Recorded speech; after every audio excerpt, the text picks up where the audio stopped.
நம்ம எங்கேயாவது வெளியே போகும்போது கார்லாம் புக் பண்ணி நம்ம போகிறோம், ஏதாவது டாக்ஸி பிடிச்சி போகிறோம் அப்படின்னா நம்மளுக்குள்ளே ஒரு பயம் இருந்துகிட்டே இருக்கும். ஏன்னா நம்ம போகிறது ஒரு அன்னோன் பர்சனோட, நம்மளுக்கு யாருன்னே தெரியாத ஒரு மனுஷனோட நம்ம போயிட்டுருப்போம். அப்படி போகும்போது அவங்க சரியான வழியில் தான் போவாங்களா, நம்மளை நிறுத்தி ஏதோ அடிச்சிருவாங்களா, ஏதாவது பண்ணிடுவாங்களான்ற ஒரு பயத்தோட பதட்டத்தோட போயிட்டுருப்போம்.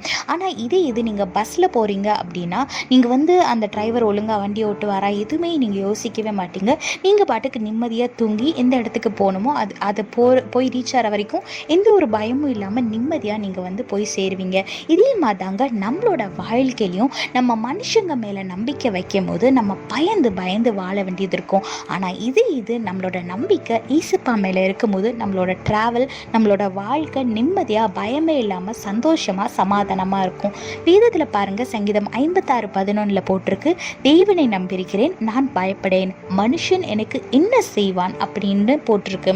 ஆமாங்க, நம்மளோட நம்பிக்கை ஈசப்பா மேலே இருக்கும்போது நம்ம யாரை பார்த்தும் பயப்பட மாட்டோம்.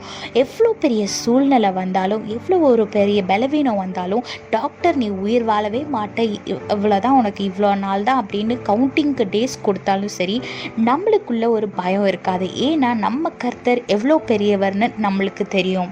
ஸோ உங்களோட நம்பிக்கையை ஏசப்பா மேலே வைத்து, உங்கள் விசுவாசத்தை ஏசப்பா மேலே வைத்து சத்ருவையும் சூழ்நிலையும் மேற்கொள்ளுங்க.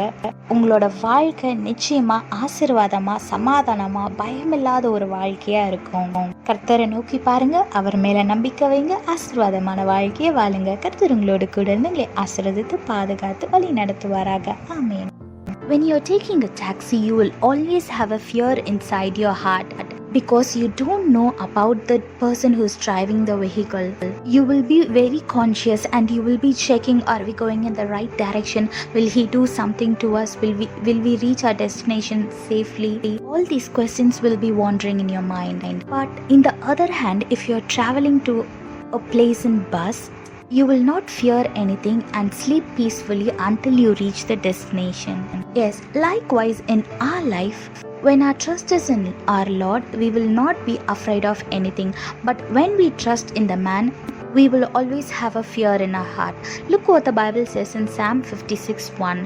In God I have put my trust. I will not be afraid. What can man do to me? Yes, when your trust is in our Lord, you will not be afraid of anything, any situation or any man who is standing against you, because you know the power of our God. So always put your trust in him to live a fear-free life. Keep your trust in him and live a peaceful life. God bless you all. Have a blessed day. Amen.